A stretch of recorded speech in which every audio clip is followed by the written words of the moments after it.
Pode vir, pastor.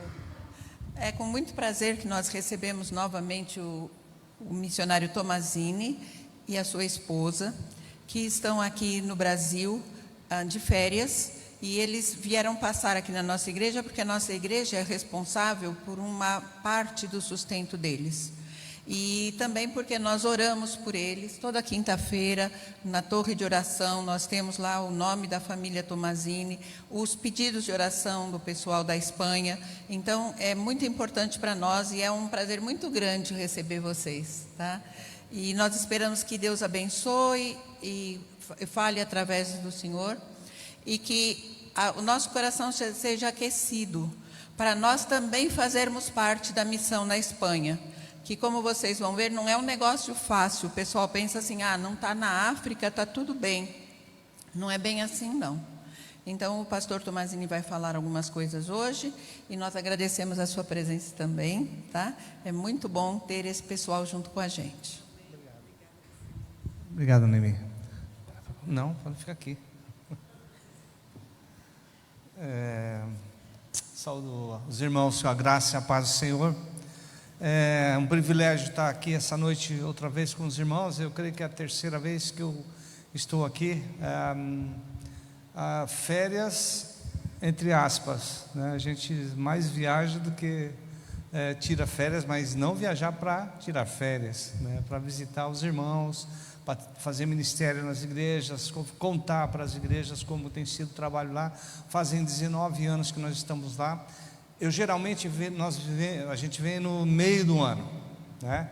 Só nós viemos no final do ano agora, porque eu queria passar com a minha mãe o Natal. Depois de 19 anos, é a primeira vez que eu vou passar o Natal com a minha mãe e o Ano Novo, se Deus quiser. Ela está com 88 anos, eu tinha pedido para Deus, segura minha mãe, por favor, eu quero passar o Natal e um Ano Novo com ela. Ela tá com 88 anos, mas ela é muito lúcida, muito bem-humorada. Acho que ela está vivendo os melhores anos da vida dela, né? Então eu queria passar esse tempo com ela, e Deus está me proporcionando, né, esse tempo aqui para passar com a minha mãe. Eu vou passar um pouco mais de tempo, porque também minha filha ficou lá na Espanha e ela vem de lá também para estar com a gente.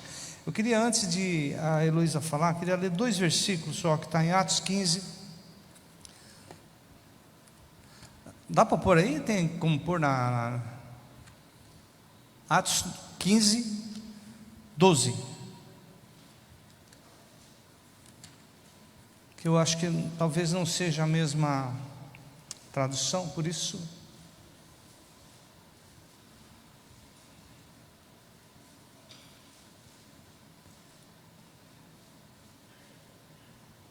Aí está.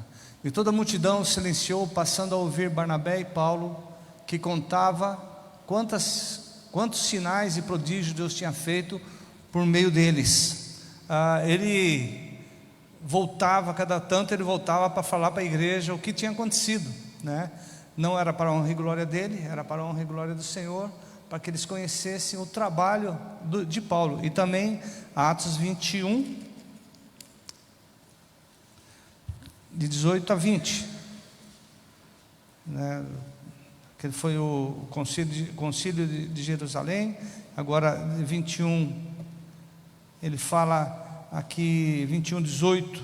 No dia seguinte, Paulo foi conosco encontrar com Tiago e todos os presbíteros, e se reuniram, e tendo saudado, contou minuciosamente o que Deus fizera entre os gentios por seu ministério. Ouvindo-o, deram eles glória a Deus. Ele disseram: bem vês, irmãos, quantas dezenas e milhares há entre os judeus que creram, e todos são zelosos da lei. Falava, ele vinha e contava, cada tanto ele vinha e contava e falava. O que nós vamos fazer hoje é mais ou menos isso: os irmãos terem uma ideia do que está acontecendo ali. Isso é fruto dos irmãos também, porque os irmãos são cooperadores do Evangelho ali na Espanha com a gente. Então a gente queria falar um pouco. A Heloísa vai contextualizar um pouco do que, antes de ver o vídeo, ela vai contextualizar um pouco o vídeo.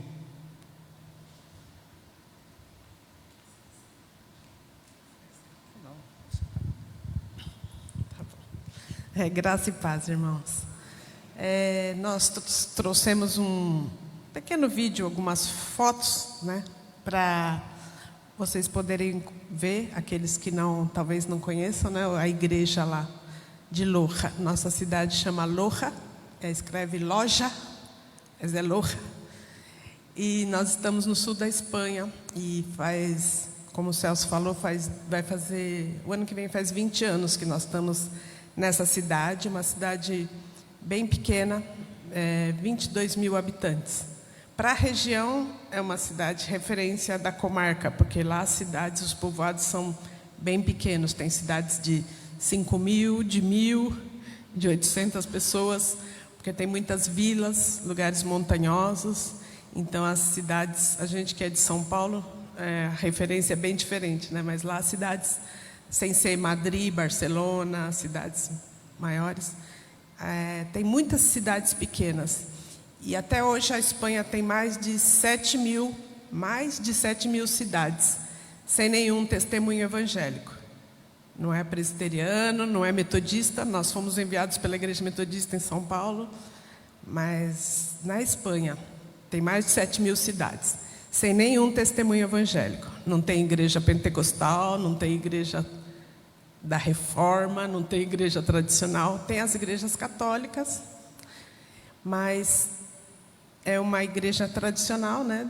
E realmente as pessoas não conhecem Jesus. Então a gente fica pensando, né? Nós estamos nessa cidade, mas quantas cidades estão lá, sem nenhuma igreja, sem nenhum testemunho, sem ninguém que pregue? Então eu fico deixando já como um pedido de oração. Sei que as irmãs, né, tem círculo de oração, tem pessoas intercessores, e Deus põe cada um no seu lugar. Eu sei que não todos irão, mas um dia, quando eu era adolescente, Deus me chamou os céus, dentro de uma reunião de jovens. E nós ficamos 10 anos no Uruguai, e agora estamos quase 20 anos na Espanha. Então, quem sabe Deus, nessas reuniões de oração, nesse culto, quem sabe Deus está chamando, porque ainda falta trabalhadores para a nossa seara. Ainda tem muita gente que não ouviu o Evangelho. Então, eu queria animar os irmãos, não só a orar pela Espanha. Eu não sei se vocês têm visto aqui as notícias, não sei como chegam aqui no Brasil, mas a Europa tem passado grandes mudanças.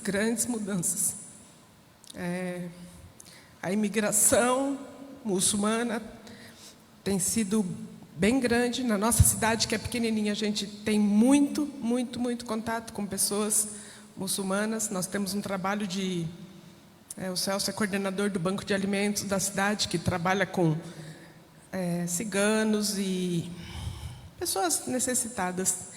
Então, a gente tem essa organização que dá uma vez por semana alimentos. É um dos ministérios da igreja ali, a igreja que a gente trabalha, a nossa congregação. E a gente tem visto, eu creio que é um motivo de oração, né? Que Deus tem trazido tantos muçulmanos para a Europa. Então, eu creio que é o momento para eles escutarem. Mas quem vai falar, né? É um desafio muito grande.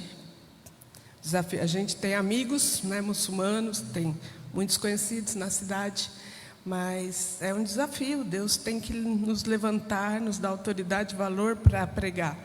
A gente sabe de muitas igrejas que estão sendo perseguidas e fechadas, da Inglaterra.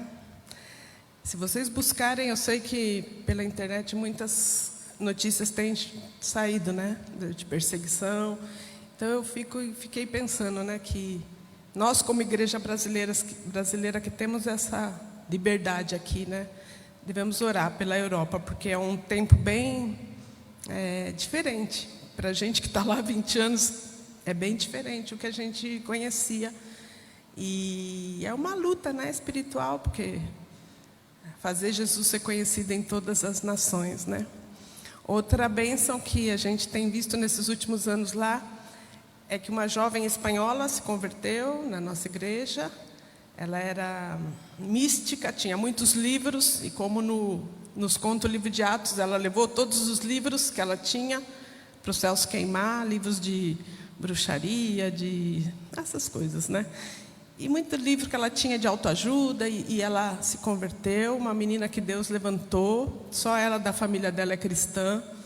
Então, antes a nossa igreja era muito de imigrantes, tinha muitos bolivianos, colombianos, ciganos, que tem os ciganos espanhóis, que é uma etnia bem grande no sul da Espanha, mas espanhóis eram poucos, e agora Deus tem trazido pessoas da cidade, espanhóis, que nasceram ali, foram criados ali. Então o testemunho deles é muito mais forte do que o nosso, porque nós somos aqueles que vieram de outro país, com uma outra religião, que eles nem sabem o que é, porque muitas vezes para eles nós somos uma seita. Então o que Deus tem feito ali, levantado pessoas da cidade, que são conhecidos, que cresceram ali e se converteram. Então o testemunho deles tem sido impactante. Esses últimos 2 anos, essa jovem, ela era professora de ginástica na cidade, ginástica rítmica, e quando ela se converteu, ela, no discipulado, né, acompanhada, ela perguntou o que ela devia fazer, e o Celso, a gente aconselhou ela que ela podia talvez se preparar para dar aula de religião, porque a Espanha, no currículo dos alunos, eles têm religião, é opcional. Quando as minhas filhas estudavam, nunca tinha aula de religião evangélica. Tinha católica, mas evangélica não, porque ninguém pedia na matrícula. Então, nós começamos a fazer uma campanha, falando em outros lugares, também na região de Granada, e começou um avivamento assim, de pais querendo matricular os filhos na religião católica, na escola, católica não evangélica, e não só na católica. Porque o governo precisa de um mínimo número de matrículas para poder mandar um professor. E, geralmente, a etnia cigana, a maioria vem de uma igreja evangélica, que é a Igreja Filadélfia, que é a igreja cigana, é a maior igreja da Espanha evangélica, é a igreja cigana. Então, muitas crianças que estudam na escola pública, né, são ciganas. E eles têm um alto índice de abandono escolar, eles são mais conflitivos, assim, porque eles também se casam muito cedo, então eles abandonavam a escola. E essa jovem se preparou, fez o curso, foi aprovada e tal, e ela começou a dar aula de religião já faz 2 anos, religião evangélica. E muitas crianças têm se matriculado, porque como é opcional, você tem que esperar, e se tem aluno suficiente, o governo manda ela como professora. Então, ela tem trabalhado em, acho que 3 colégios, né? 4 colégios agora. Então, ela tem a carga horária dela completa, ela ganha muito mais do que quando ela era professora de educação física, porque ela tinha pouca, trabalhava num clube, né? Então, coisas assim que a gente nunca imaginou que pudesse acontecer. E tem sido testemunho nas escolas, porque as aulas dela, as crianças não faltam, e tem, porque é como se fosse uma escola dominical, ela ensina, eles cantam louvores.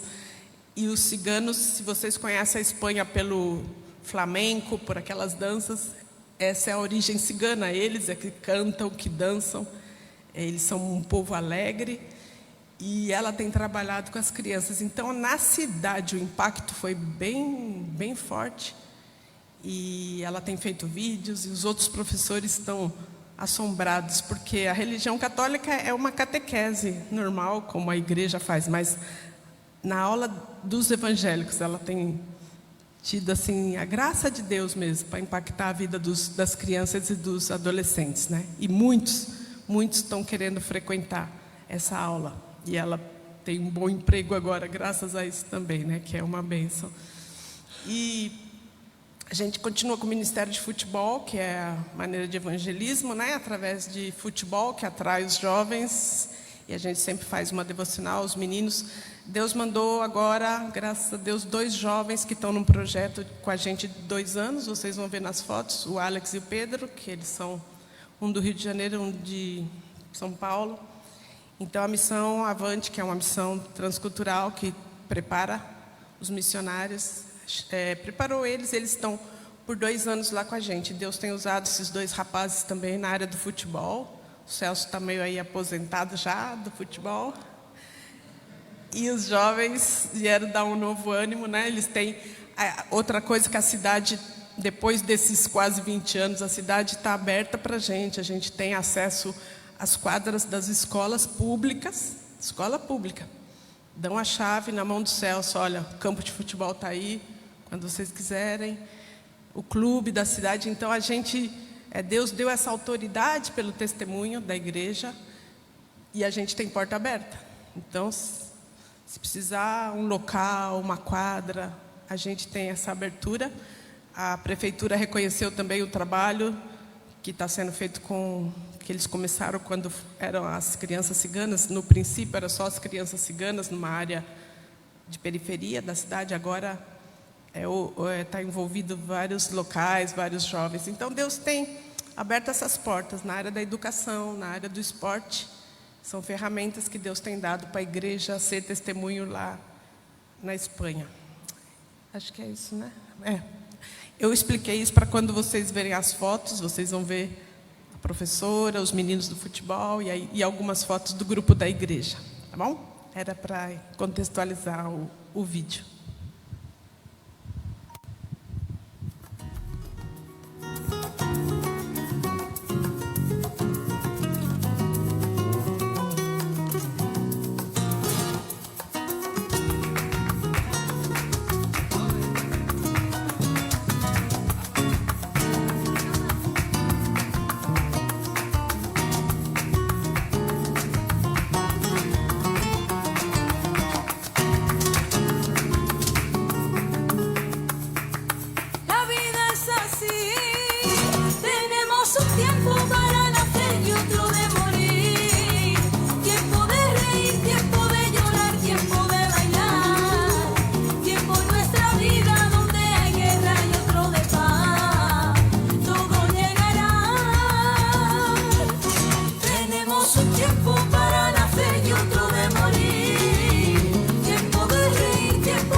Somos pequeñas llamas prendidas porque un día fueron traídas a tu luz eterna que nos dio vida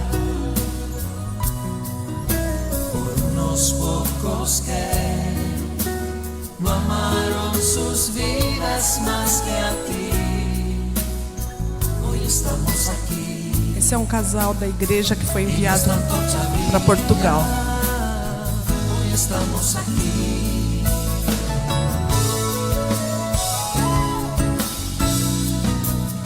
La misma misión para un nuevo siglo, una generación que levanta a Cristo y su adoración, clamando por España.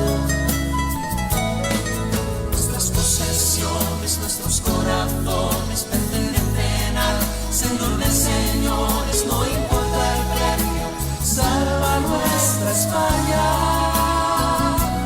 Las barcas y las redes listas hoy están.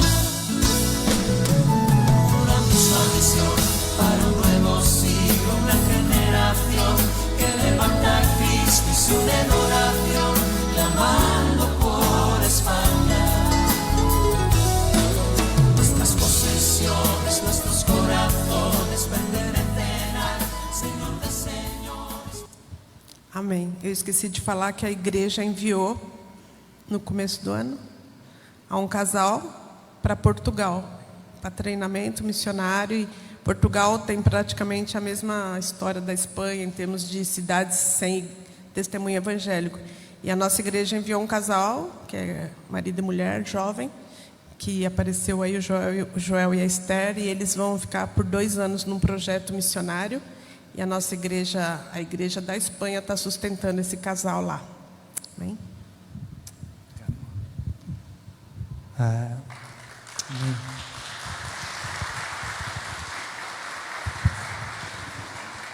A seara é grande, mas os trabalhadores são poucos. Rogai ao Senhor da seara que mande trabalhadores para a sua seara.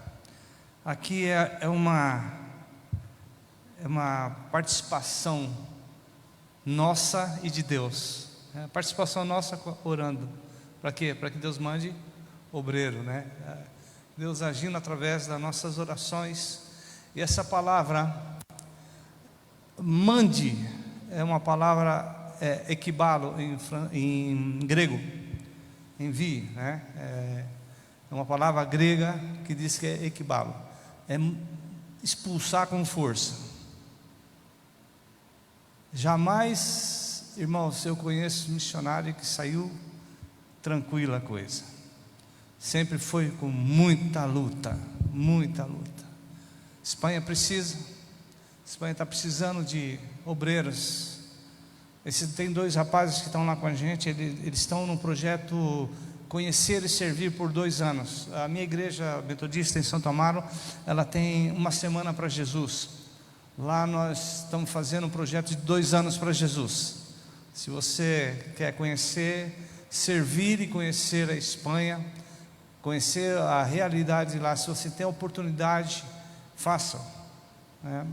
É um projeto da Missão Avante, que eles recebem jovens para poder conhecer o local lá. Orem para que Deus envie com força, expulse, né?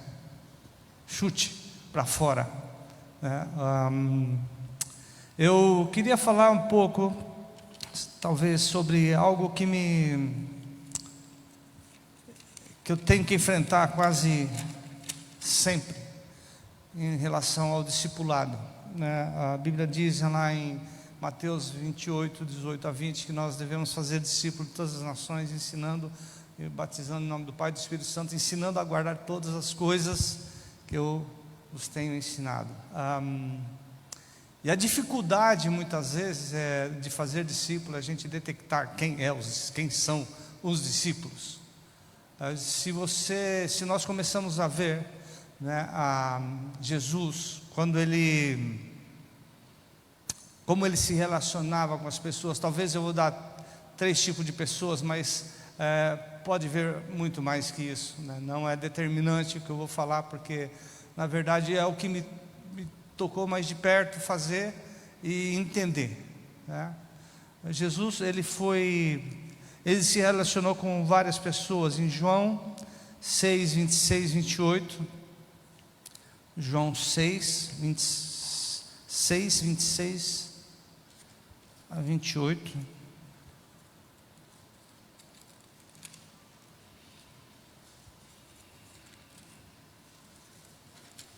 Diz assim: respondeu-lhe Jesus, em verdade vos digo. Se vocês vão ver antes, aqui no 24, ele diz assim: quando pois viu a multidão que Jesus não estava ali, nem os seus discípulos, tomaram os barcos e partiram para Cafarnaum à sua procura. E tendo encontrado do outro lado do mar, lhe perguntaram: mestre, quando chegaste aqui? Respondeu-lhe Jesus: em verdade vos digo, vós me procurais não porque vistes sinais, mas porque comeste dos pães e vos fartastes. Trabalhai pela comida que não pela comida que perece, mas a que subsiste para a vida eterna, o qual o Filho do Homem vos dará, porque Deus, o Pai, o confirmou com o seu selo.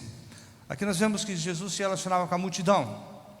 Jesus tinha compaixão das multidões, ele via com muita compaixão a multidão, mas ele sabia também que muitos da multidão estavam lá por causa dos seus problemas, por causa das suas necessidades, eram satisfeitas de alguma maneira. Então Jesus, nós vimos isso na multiplicação dos pães, né?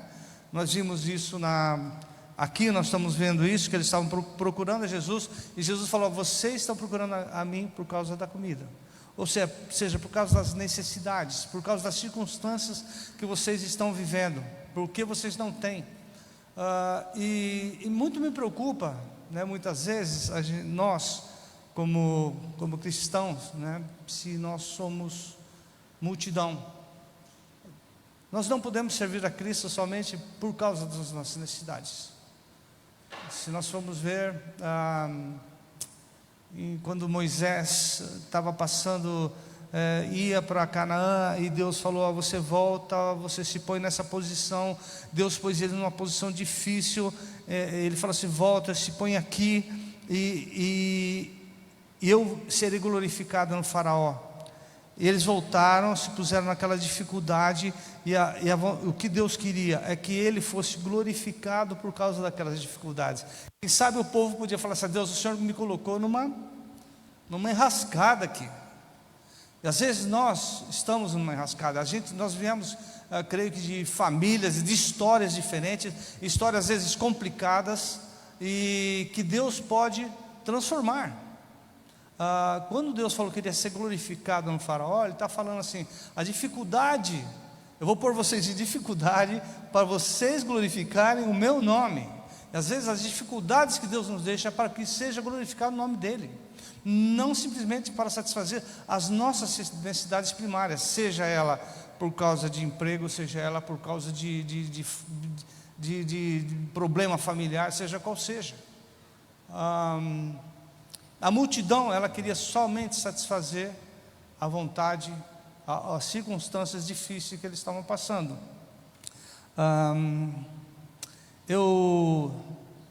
Em Lucas 17, 11 a 18,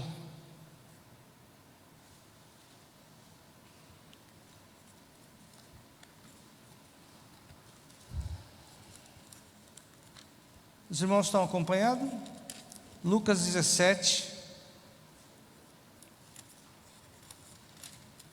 diz assim: de caminho para Jerusalém, passava Jesus pelo meio de Samaria e da Galileia. Ao entrar numa cidade, saíram ao encontro de 10 leprosos, que ficaram de longe. Ele gritava dizendo: Jesus, mestre, compadece-te de nós. Ao vê-los, disse Jesus: ide e mostrai-vos ao sacerdote. Aconteceu que, indo eles, foram purificados. Um dos 10, vendo que fora curado, voltou, dando glória a Deus em alta voz, e prostou-se com o rosto em terra aos pés de Jesus, agradecendo-lhe. Este era samaritano. Então Jesus lhe perguntou: não era 10 os que foram curados? Onde estão os 9? Não houve porventura quem voltasse para dar glória a Deus, senão esse estrangeiro? Disse-lhe: levanta e vai, tua fé te salvou, te salvou. Jesus se compadeceu deles? Se compadeceu deles. Quantos voltaram? Primeiro eles pediram para Deus ter compaixão dele. Jesus teve compaixão dele, sarou os 10, e quantos voltaram? Serviu de alguma coisa os 10, a cura deles? A cura desses 10 serviu de alguma coisa? Para um sim, mas para 9 não. A cura muitas vezes não quer dizer que a pessoa vai seguir. Eu tenho muitas vezes, irmãos, a pessoa vai na igreja, quer ser curada, e está lá e ora. Jesus cura, e às vezes cura, ele já curou, e desapareceram, nunca mais voltaram na igreja, e Jesus curou. Mateus 9:38.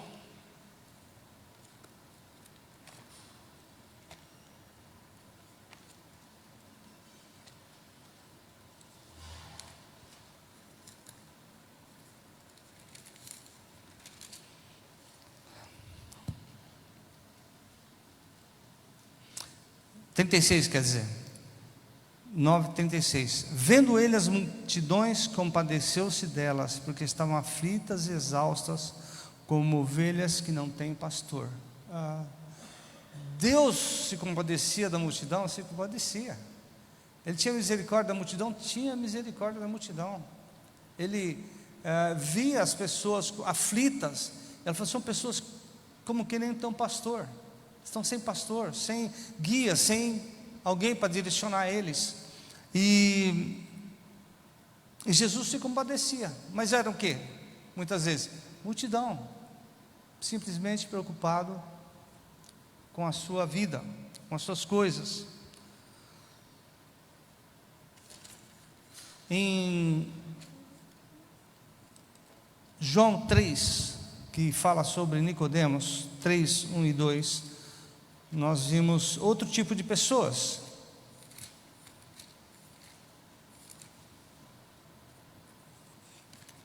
João 3, aqui. Havia entre os fariseus um homem chamado Nicodemos, um dos principais dos judeus. Este de noite foi ter com Jesus e lhe disse: Rabi, sabemos que é mestre. Por que ele foi de noite? Você sabe por que ele foi de noite?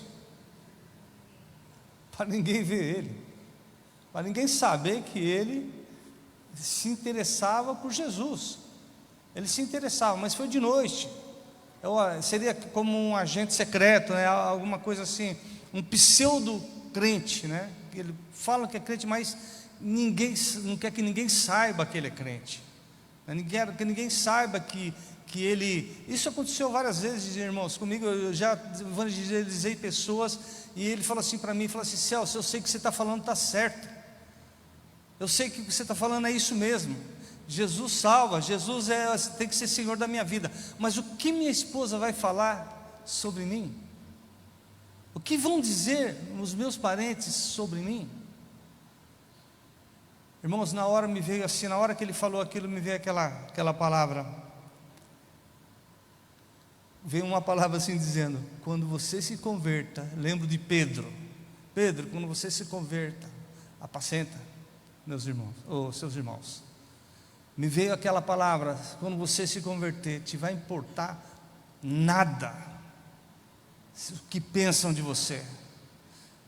Não vai te importar nada. Se nós, irmãos, temos dificuldades em dizer que somos crentes, temos dificuldade em falar de Jesus, temos dificuldade em falar para as pessoas que somos de Jesus, alguma coisa não está bem, alguma coisa está errada.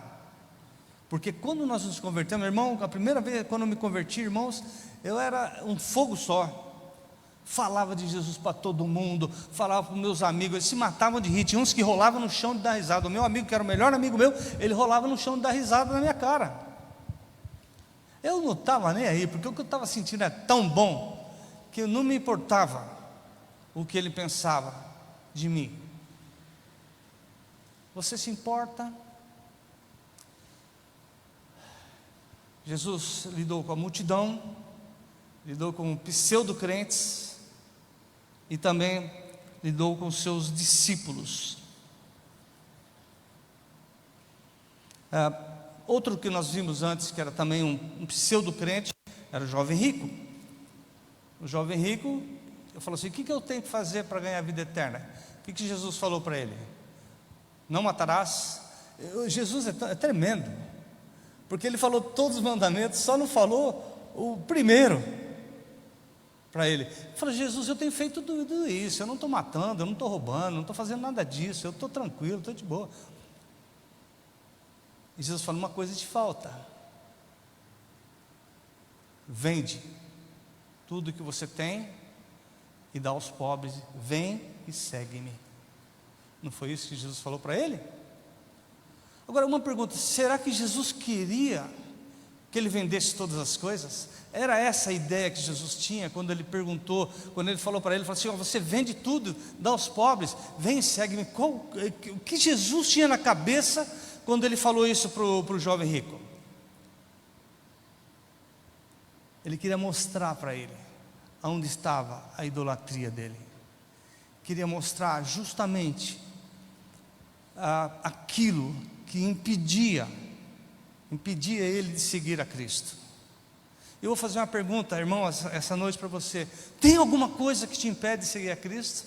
Tem alguma coisa que está aí, latente, que está no seu íntimo, que você sabe o que é, mas ainda está atado a isso?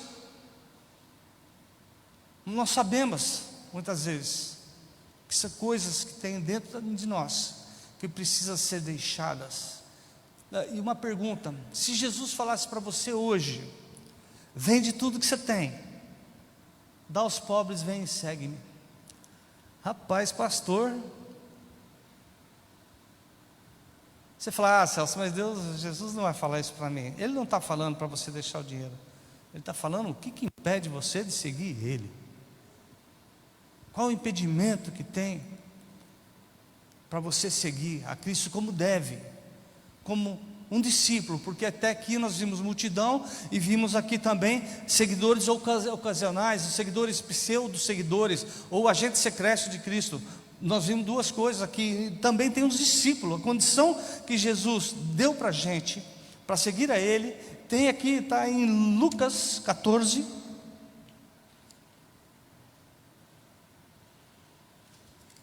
Lucas 14.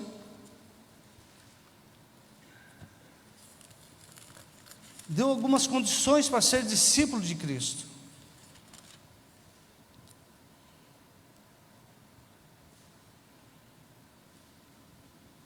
Perdão, não é Lucas, Lucas 9.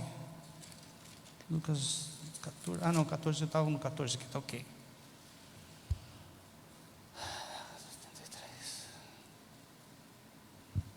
Lucas 14, 33, primeiro, são dois versículos. Lucas 14, 33. Assim, pois, todo aquele que dentre vós não renuncia a tudo quanto tem, não pode ser meu discípulo. O que é renunciar tudo o que você tem? O que é renunciar? É deixar, fala assim: nada me impede, não existe nada na minha vida que impeça de eu seguir a Cristo. Não tem nada, eu estou livre para seguir a Cristo. Renunciar tudo que você tem, o que é? Renunciar tudo que você tem. Irmão, quantas vezes eu fui posto à prova, tive que pôr em xeque minha vida, pôr em xeque coisa que para mim estava muito, para mim parecia tão normal e tão certo, que tive que pôr em xeque minha vida algumas vezes, pôr tudo nas mãos de Deus, falar: Senhor, está aqui todas as coisas, o que está de errado aqui? Eu tive uma vez, eu falando com um pastor, eu estava com um problema, a minha igreja ia me deixar de sustentar, e eu pensei, falei assim: Senhor, o que eu faço? Será que eles vão deixar de sustentar e eu tenho que voltar do campo? Minha cabeça começou a dar um nó na minha cabeça. Aí eu consultei 5 pastores, chegados meus. 4 pastores falaram assim para mim: Celso, fica tranquilo, fica de boa aí, sossegado, Deus vai dar um jeito.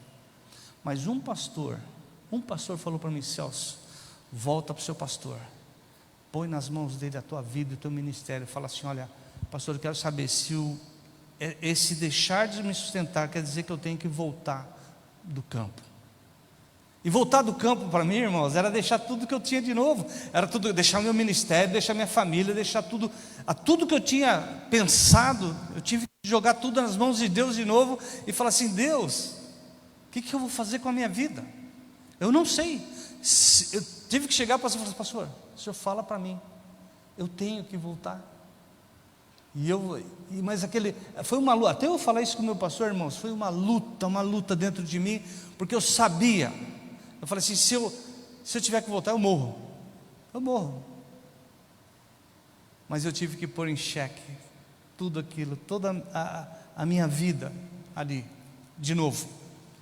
E às vezes a gente tem que pôr em xeque toda a nossa vida, irmãos, ver para onde nós estamos indo, se o que nós estamos fazendo realmente é da vontade de Deus, se aquilo que eu estou fazendo realmente Deus está aprovando, se a minha vida, se o objetivo da minha vida é servir realmente a Deus, aonde eu estou, ou em outro lugar. Eu creio que todos são missionários, na verdade, pastor, eu creio que todos somos missionários. Diz a palavra de Deus que Paulo era chamado à incircuncisão e Pedro à circuncisão. Então são chamados diferentes, há chamados diferentes, mas todos somos chamados de alguma maneira. E aqui para último, para terminar, em Mateus. Perdão, não, ainda é Lucas ainda, irmãos. É Lucas. 9.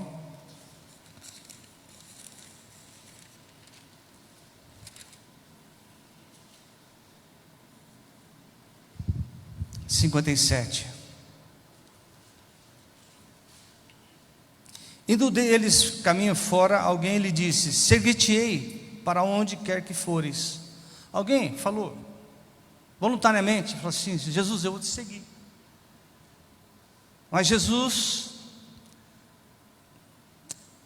indagou ele, né? Seguir-te-ei, vou seguir para onde quer que seja. Você pode dizer isso, irmão? Você pode dizer: Senhor, eu vou te seguir aonde o Senhor quiser que eu vá, eu vou. Não tem nada que me impede. Eu vou seguir aonde o Senhor quiser que eu vá, eu vou. Aí Jesus fala assim, mas Jesus respondeu: as raposas têm seu covis e as aves do céu ninhos, mas o Filho do Homem não tem onde reclinar a cabeça. Jesus está falando assim, fala assim, ó, você vai querer me seguir, não vai ter segurança nenhuma. Você não vai ter seguro de onde você vai dormir, você vai ter, você não vai ter, você não vai ter essa segurança. Depois ele fala assim: a outro disse Jesus: segue-me. Aí foi Jesus que chamou ele, né? Vem, segue-me. Ele, porém, respondeu: permite primeiro ir sepultar meu pai. Não é que o pai dele tinha morrido, ele queria ficar até o pai dele morrer. E Jesus falou assim: deixa os mortos sepultar os seus próprios mortos. Irmãos,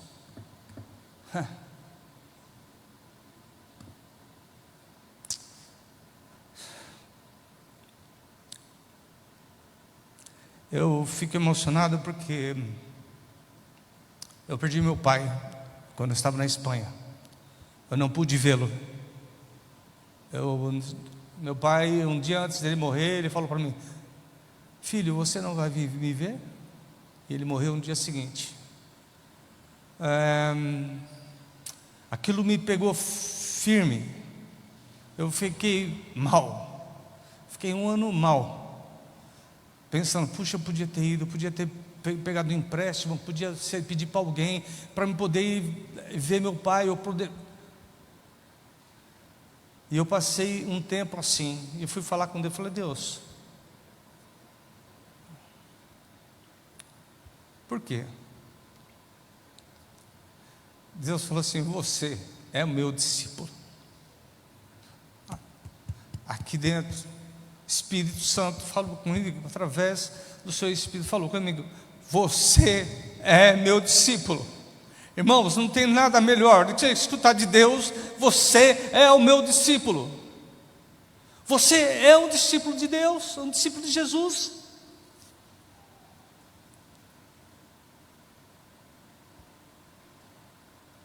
É bom. A comunhão com Deus, irmãos, e com o Espírito de Deus, é a coisa melhor que pode ter nas nossas vidas. Não importa a circunstância que a gente passa, os problemas que a gente passa, por pior que seja, mais emocional que seja. Para mim foi uma coisa muito forte, até porque eu falei: Deus, eu quero estar com a minha mãe, o Senhor proporciona para mim estar com a minha mãe o Natal e o Ano Novo, por favor. Ela está com 88 anos, eu falei assim: Jesus, permite. Ele permitiu, graças a Deus, eu vou poder ver. Mas, e se não pudesse? E se não pudesse?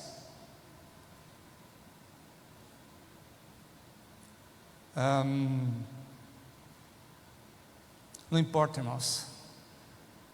Estar com Deus e ter intimidade com Deus, escutar a voz de Deus falando: você é o meu servo, você é meu discípulo. Não tem dinheiro que pague, não tem nada nessa vida que pague, não tem objeto, não tem carro, não tem casa, não tem segurança, não tem nada que pague você escutar de Deus: você é meu discípulo.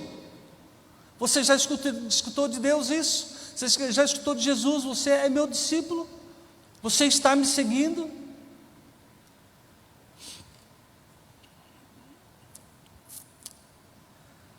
E eu queria pôr uma foto são quatro pessoas. Não, acho que é a próxima. Deixa eu ver. Não é a próxima. Essa. Vocês estão vendo esse menino aqui? Esse primeiro aqui, ó, lado esquerdo. Aqui está as minhas 3 filhas. O Samuel, que é o filho do Pepe e da Pac, que são líderes lá na igreja. E esse aqui, sabe quem é? Sabe quem é, Noemi? É o Joel, que hoje está lá na Espanha. Está em Portugal. Foi enviado pela igreja em Portugal. Esse menino, ele era terrível. Ele jogava a bola com a gente. Às vezes eu tinha que pegar ele no colo, sair arrastando ele, porque ele brigava, era briguento, era marrento, era terrível. E um dia, uma semana antes dele se batizar, ele chegou para mim e falou: Celso, eu não vou me batizar. Estou gostando de uma menina que não crê em Deus. Eu não vou me batizar. Eu gostei muito dessa menina. Eu não vou me batizar. Eu fiquei chateado, né? Falei, melhor assim, né? E avise antes, que fale que não quer, né? Do que você ter que falar, explicar. E um dia ele foi para a igreja com essa menina.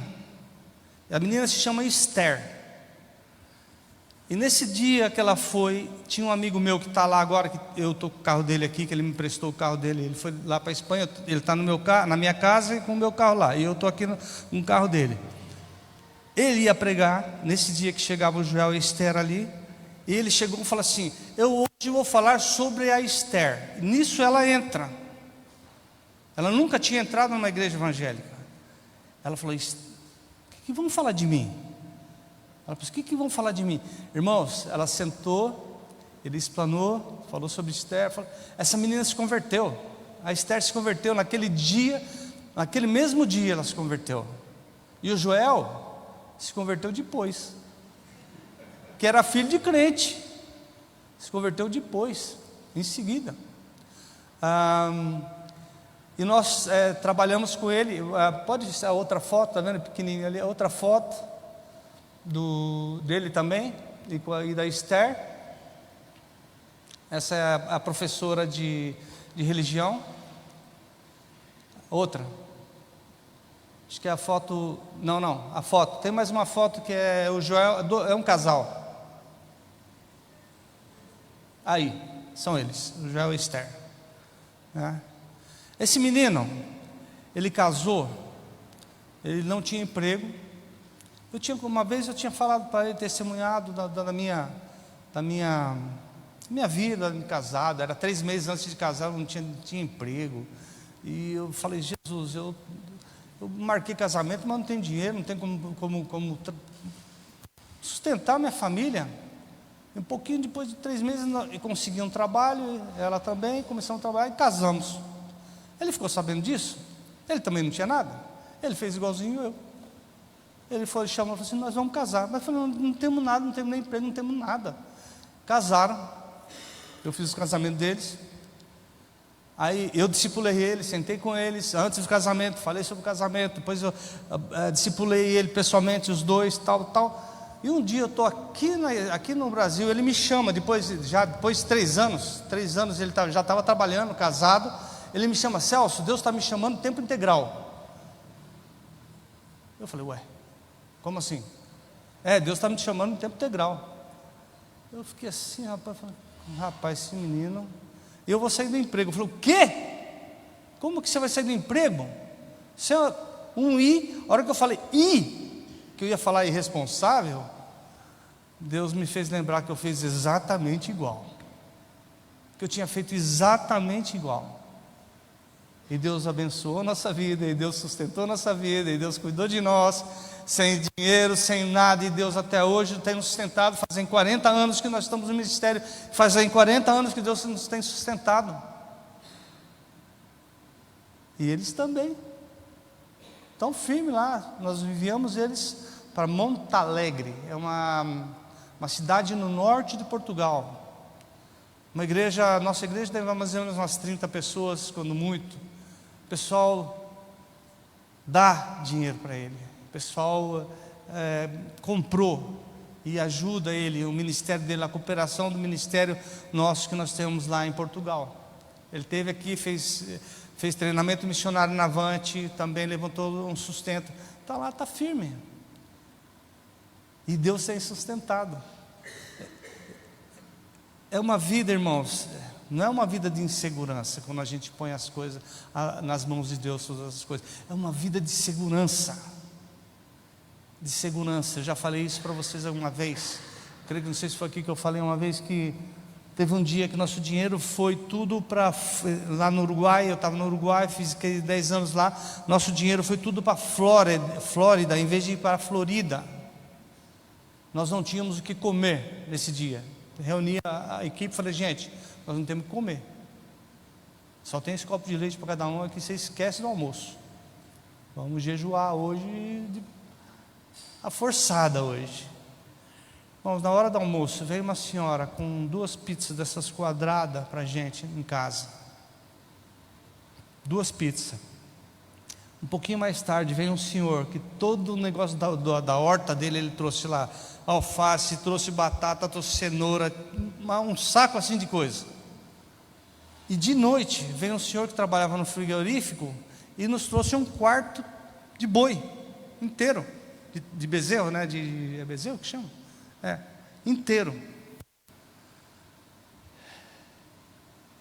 Eu nunca tive tanto de comer num dia que eu não tinha nada do que eu tenho até hoje. No dia que eu não tinha nada. Deus não nos desampara. Deus cuida. Deus sustenta.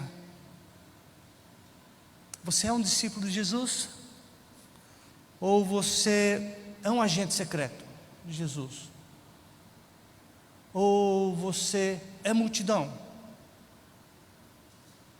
O que você é? Precisamos ter convicção, irmão. Se você fala assim, você pode falar assim: Celso, eu sou multidão. Você pensa que Deus vai ficar bravo com você? Ele vai falar: louvado seja o Senhor. Ele vai falar: graças a Deus, reconheceu que é multidão. Preciso do Senhor, preciso me acercar ao Senhor, preciso entender que tudo aquilo que o Senhor fez comigo, toda circunstância que passa na minha vida, é o seu amor do Senhor para a minha vida, é o cuidado do Senhor para que eu conheça o Senhor melhor. Toda circunstância é Deus que pôs. A não ser o pecado, né? O pecado já é o resultado de outra coisa. Mas circunstância que a gente não tem nenhum domínio sobre ela, você pode ter certeza, foi Deus que pôs você aí. Foi Deus que pôs aonde você está. E Ele quer glorificar o nome dEle na tua vida e na vida daqueles que estão à tua volta. Lembra lá dos gregos? Deus quer que você, através dos seus problemas, outros conheçam ao Senhor. O teu problema foi Deus que pôs para que você glorifique o nome dEle através dos problemas seus, para pessoas que quem sabe têm os mesmos problemas, né? Se é um agente secreto, você pode falar assim: Celso, eu tenho dificuldade de falar de Jesus, eu tenho dificuldade de falar para as pessoas sobre Jesus. Ótimo. Você pode falar isso com Deus. Você fala: Senhor, eu tenho dificuldade, né? Fala, me ajuda me ajuda a ter uma experiência mais profunda com o Senhor, de maneira que eu fale como Paulo pedia, fala assim: orem por mim para que eu tenha ousadia, porque, irmãos, a ousadia muitas vezes é dada somente através da oração, porque às vezes nós não somos ousados o suficiente para falar do Evangelho a outras pessoas. O Evangelho é o poder de Deus. E às vezes nós não cremos que é o poder de Deus, e não falamos, porque não cremos totalmente que Ele é o poder de Deus. É o poder de Deus para todo aquele que nele crê.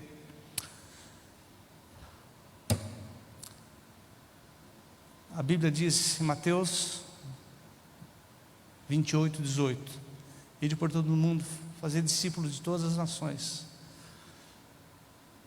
Você tem feito discípulo? Tem pessoas que te seguem, tem pessoas que veem a sua vida e falam assim: puxa, eu quero ser igual a ele. Ou me ajuda aí, como é que faz isso? Eu vi essas crianças aí, pastor, eu fiquei encantado, porque dessas crianças aí, pode sair Joel, pode sair Maria José, pode sair muitos que irão pregar o Evangelho. Amém? Quem é você? Aonde você está? Fala com o Senhor. Não importa onde você está, importa que você fala com o Senhor, porque Deus pode escutar qualquer coisa de nós, irmãos. Deus pode escutar de nós qualquer coisa. Fala: Senhor, eu estou mal, não estou fazendo nada disso. Você está falando, não estou sabendo nada desse negócio aí. Esse negócio aí não está na minha vida, isso aí não está. Fala isso com Ele, irmão, e Deus pode fazer um milagre na tua vida. Você pode levantar, você pode falar do Evangelho, cheio de poder, cheio de alegria, por saber o que Jesus fez nas nossas vidas. Amém? Que Deus possa abençoar a sua vida dos irmãos. Pastor.